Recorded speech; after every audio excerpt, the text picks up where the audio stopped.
Hej YouTube, det er Pikachu! Sammen med Mathias igen, og det er anden episode af vores faction. Og vi er tilbage, og det går, vi skal så set opad nu bare. Altså, jeg venter altså lige til det bliver dag, ellers dør jeg. Ja, jeg skal bare op og have lavet en farm. Det er nat, og så er helt... Og jeg har mistet en pickaxe, det er jo bare DD. Bare sæt et crafting table, så kan jeg lave det. Jeg vil pickaxe til os begge. Jeg har ikke nogen noget crafting table på mig. Nå ja, jeg har det. Så skal der mine lige det her kun, så... Har du også nogen på dig? Har du ikke det på dig? Nej. Hvis du ikke har, så har jeg. Ja, jeg har ikke. Så har jeg nok begge ting. Ja. Wii. Jeg dater også. Hvis du dør, så dør jeg da også. Nå ja, okay.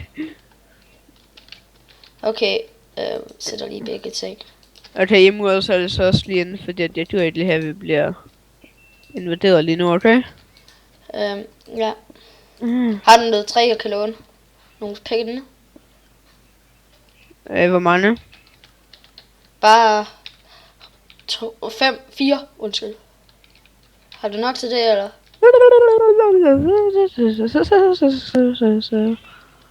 Værsgo. Hvad har du så til at brænde? Ja, bare mere ved jern. Har jeg også, og har sådan noget med at tølle. Jeg har ikke brug for at lave færkler, så... Ja, Mathias. Mathias, bare workmans. Tak. Vi flyver lige lidt her til lidt tid, så... Ja, kan vi ikke lige have et hul op, så vi kan se, om det er nat eller dag? Men er det ikke lidt dumt? Titter bare lige hurtigt, okay? Hvis jeg rører en zombie ned, og du dør, så griner jeg bare at sige det. Det er helt okay. Thijs! Jeg skal nok gøre det, flyt dig. Hej. Nej, det var forkert vej.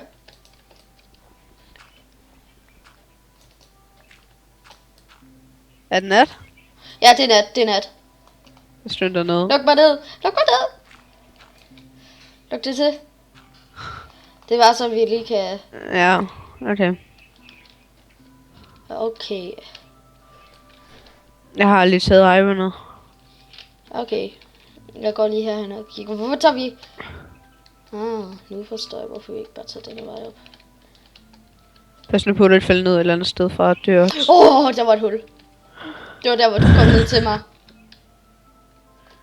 Hey, hvorfor dræber vi ikke bare hinanden? Vi giver hinanden tingene, og så dræber vi hinanden. Hvad mener du? Vi? Prøv at se her. Prøv at se her. Nej, fordi så får minus power jo. Nå ja, pokkers. Det er bare for, at vi kunne komme af med det der. Ej. Stort. Var det helt mørkt, da du tittede? Ja, jeg kan lige gå op og kigge, hvordan det er.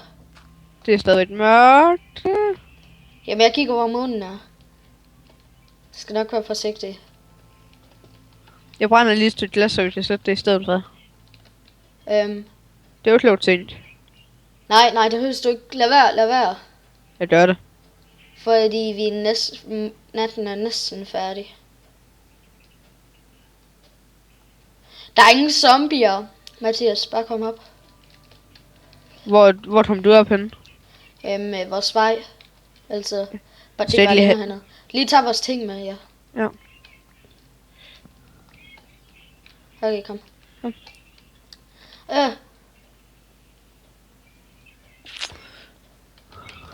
Det er indtil videre, jeg har synes, det har været et spændende let's play indtil videre.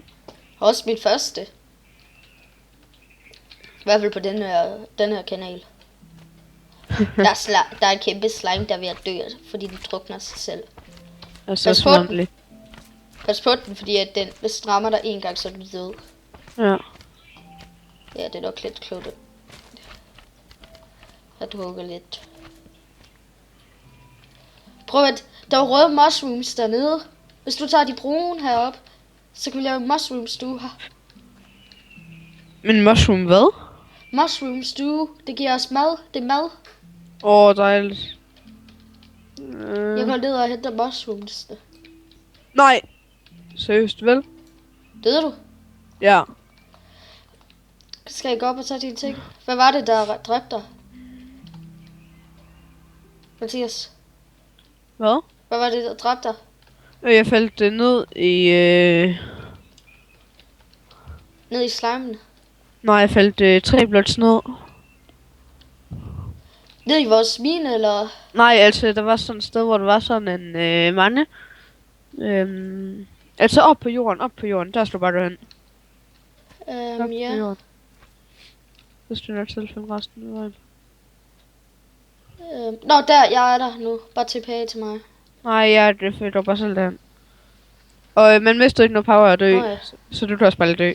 Okay. Eller lige vent til jeg er der. Ja, bare lad mine ting ligge, jo. Bare dø så. Nej, fordi jeg tager dine ting, jo, du er der.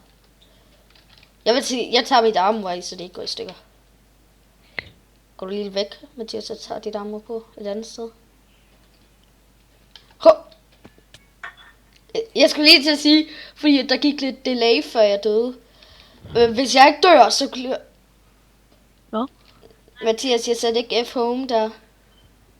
Jeg skal lige lave lidt splinters. Jeg skal lige F-home her. Skrådstræk, TP. Nå, så har du sat F-home? You can't claim more land. You need more power. Høj, F-home. Der er noget galt med deres faction, seriøst. Jamen, har du ikke sat det ned i grotten? Jo, du har F-home her nede i grotten. Jo.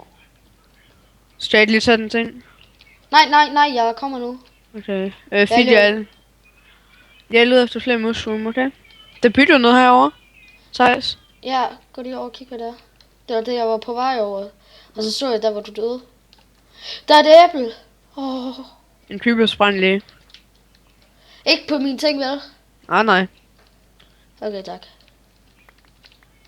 Nej. Jeg fik en achievement, fordi at jeg fik jo diamanter for det der, fordi jeg votede. Og så fik jeg det der achievement, diamonds. Lå der ikke også noget derude? Nej, jeg fik alt. Jeg synes, der lå noget derude i vandet. Jamen, jeg Jo. Den farm. Brød. Jeg løber lige derhen. Jeg har et æble, den kan jeg spise, hvis det skulle Ja. Min venter distance er på normal. Ja. Så jeg har ikke... Hvis det er en faction, så bliver jeg godt nok sur. De er ikke fulde endnu. Ingen af dem er Hvad mener du? fuldt grundet ud. Weeded. Jo, de her to er. Nej, Jo, det er der. det er en gang til. Okay. Der er lige nogle ting herinde. Tag det. Det var i hvert fald et par ironsvær der. Der er en anvil. Nå, det er en infection. Hvor er der en anvil? Kan du ikke se den? Den står vist lige der. Det er en infection. Ej, hvad noget. Tech boys. De havde pet. Prøv at se. Greb det for en... Den havde kun et hjerte tilbage. Vi kan godt smage det her, det er wilderness. Det styrer sig. Og det er nice, vi lige fandt det her. Det er jo ikke at creep, fordi det allerede var gået i stykker. Må man heller ikke creepen? Ja. Må man det? Man må ikke. Vi må Må bare man creep det. Vi må ikke creep det, som der allerede der er. Og jeg kunne godt bruge den der anvil, seriøst. Jeg kunne godt bruge sengene. Er det claimer? Ja, de er claimet. Okay. Der er lapis lazuli under. Jeg vil gerne have de her carpet egentlig. Det er mega meget uld. Du skal bruge 2 uld for at få et carpet. Okay, jeg prøver der et andet sted hen. Prøv at han har en mine her. Prøv at tænke, så kommer han bare op og ser, at vi har dræbt den. Kom, vi går den her vej, Mathias. Nå, jeg var lige ved at nå ned af mine. Nå, nej. Jeg kiggede bare ned. Hvor lang tid er der tilbage? Okay, der er så cirka 10 minutter endnu. 10 minutter, okay. Så vi kan finde det perfekte sted. Og hvis så næste episode bliver det bare mening til, så vi kan få... Jeg har allerede brug for at spise mit æble. Hvad med at sprint? Jeg husker ikke den der mod, der jeg har sat til her. Jeg slår det, så vi kan få nogle seeds. Jeg har kun fået en sider der. Jeg har 6 på mig, fordi jeg havde... I første episode, der fik jeg 4. Jeg har, mange har jeg på mig. 10. Jeg har også 10.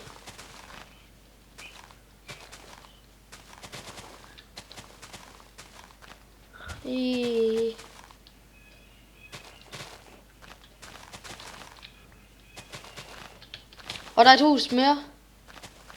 Ah.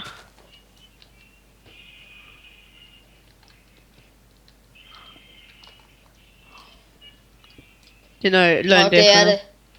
Der er netterportal. Nej, den er lige præcis slæmet. Nå. Hallo, 5 TNT, det vil dræbe en obsidian. Og se, de har lavet en TNT til nogen her. Det ser ud til, at den ikke gik så godt. Ellers så lavet den. Tom, vil du lige hernede, der er en mine? Hvorfor skal vi gå ned ad mine? Ja, okay, jeg vil bare se, om der var noget diamant eller sådan noget herinde noget, jo. Nej, jeg går aldrig ned i andres miner. Hvor er du henne? Mhm. Kan du... Nå, der er du.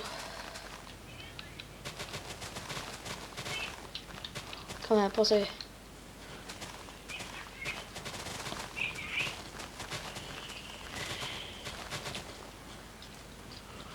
Kom, vi går herover, Mathias. Der er nogle grise herovre. Nej, Mathias, så... Jeg gik den modsatte vej, det er nok. Oh. Jeg kan Må se jeg en sige- kiste. Der. Ja, jeg prøver at se, om de har taget den. Og den er blevet taget. Ja, det er den. Jeg skulle måske bare tage den, altså, med. Fordi det er ikke claimet, der hvor de har sat den. Okay, vi har en kiste nu. Okay. Mathias gik over mod skeletterne. Jeg kan ikke finde dig, Mathias. Nej, jeg er lige boldt lige frem. Står lige her. Jeg kan ikke se dig. Hold du shift den? Nej, jeg holder ikke stift den. Jamen, så kommer jeg hen til dig. Nu er jeg her. Jeg kan stadigvæk ikke. Nå, der! Var det derovre, du gik? Over mod cobblestone? Ja, nu du vil lave noget mad. Øhm, Nej, vent, jeg havde alligevel noget. har du noget pork chop? Har du andet? Jeg har brug for meget nemlig. Jamen, jeg har nogle mushroom. Og du havde vist det andet. Nej, du døde jo, så jeg skulle gå op og kigge på lede efter dine ting. Nå, okay. Og de var alligevel også helt nede i grotterne, så...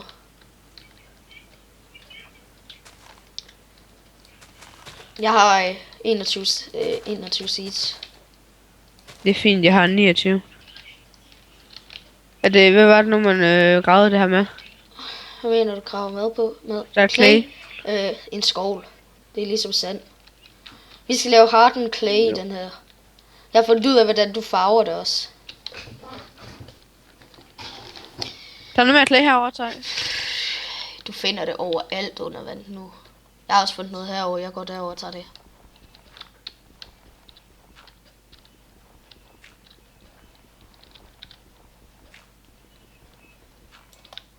Jeg kender ikke let mod at mine under vand på se her. Sæt fence posten og så stå inde i det, så er mine stadigvæk hurtigt. Haha. Det var klogt. Fordi så står du jo ikke under vandet. Eller jo, det gør du, men du... Hvad hvis man ikke har findes på sig? Har du ikke noget for det der er over ved netterfenset? Nå, jo. Du kan bare bruge det. Ja. Jeg har 64-52 plate stynat. Er det okay, jeg smider noget af det, jeg ikke har brug for? Her. Jeg har næsten 2 stacks clay. Okay. Bare det ikke en ting, vi kan bruge, husk det. Kan vi bruge 4 irons hver? Ja, er du dum at smide det væk? Undskyld. Okay, For at sige det lidt, jeg synes... Gunpowder. Nej, Skal du bruge det? nej. Læderdyr. Er det du var på dig? Nej. Eller, nej, det var noget, du fandt. Bare smid det væk. Jord. Oh shit, en creeper! Hvor? Ja. Jeg hørte Au! det. Jeg har et Så- halvt liv nu. Jeg har virkelig brug for mad nu. Jeg har et halvt hjerte og mangler 4 for at få det. Så må vi håbe, vi finder nogle grise. Sagde du ikke, du havde fundet en gris? Jo, men dem tænkte jeg jo ikke over at dræbe, fordi det sagde du i dates, du. Jeg sagde ikke, jeg sagde bare, at du skulle komme tilbage og hente mig. Nå, Jeg kunne ikke finde dig nemlig. det hørte jeg ikke. Der er min. Prøv lige vent. Jeg kigger lige, om der er noget hernede. Om der Ja, er... Jeg er der med. Stat lige du først, hvis... Nej, ikke. Prøv vent, kan du... Nej, bare kom op igen. Hvor lang tid er det tilbage? Der er 4 minutter, så vi slår os ned snart. Vi slår os ned, når vi slutter episoden. Ja. Eller der omkring i hvert fald. Ja.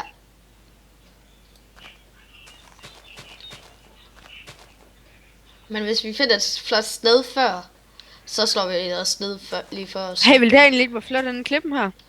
Nej, jeg synes ikke. Også fordi vi er så tæt på den der mine, der var derovre. Mathias! Jeg var heldig. Jeg stod deroppe og slog sådan, og så faldt jeg ned. Og jeg døde ikke. Jeg er der bare oppe her, men okay. Det gad jeg ikke til. Jeg gik bare hele vejen udenom. Det så jeg det der. Er der? Du må komme derop, og så faldt du igen. Var der en, der slog på mig? Nej. Jo. Så jeg svendt lige. Hvor du gik. Kom så. Skynd dig. Jeg er sikker på...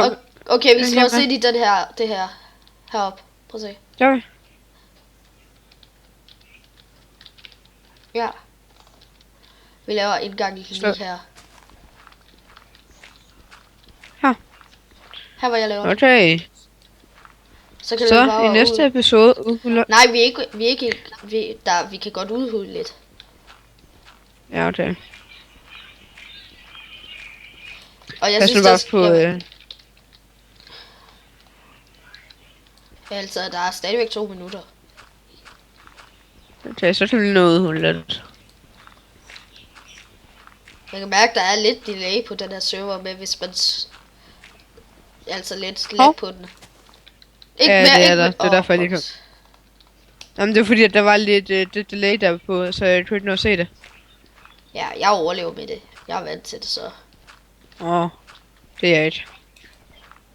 Du er vant til, at de gamle server er så gode, at der skete ikke på dem. Nej, det gjorde det ikke. Hvad sagde du til? Nå. Jeg begynder at lave cobblestone væk. Ja, det har jeg fundet ud af det. Kasper sagde lige, at jeg elsker at pille mig i håret. Altså, det har jeg fundet ud af. Kan du lige sætte Brickmans og Furnace her, hvor jeg slår her? Kan du se her på de her 2? Men jeg har altså en mere furnace. Ja, så sæt bare en der også. Hvor blev det lige af? Furnacen? Bare sæt en, hvis du har en. Jeg har ikke nogen på mig. Det stod der, jeg havde lige før. Kan du så lave nogen? Ja, det er det også. Nå, Okay, er det mørkt for dig? Mathias? Ja, det er mørkt ved mig. Ja, det er dejligt for dig. Jeg har jo det der på, så der. Jeg kører jo... I stedet for 100% kører jeg jo 1500%.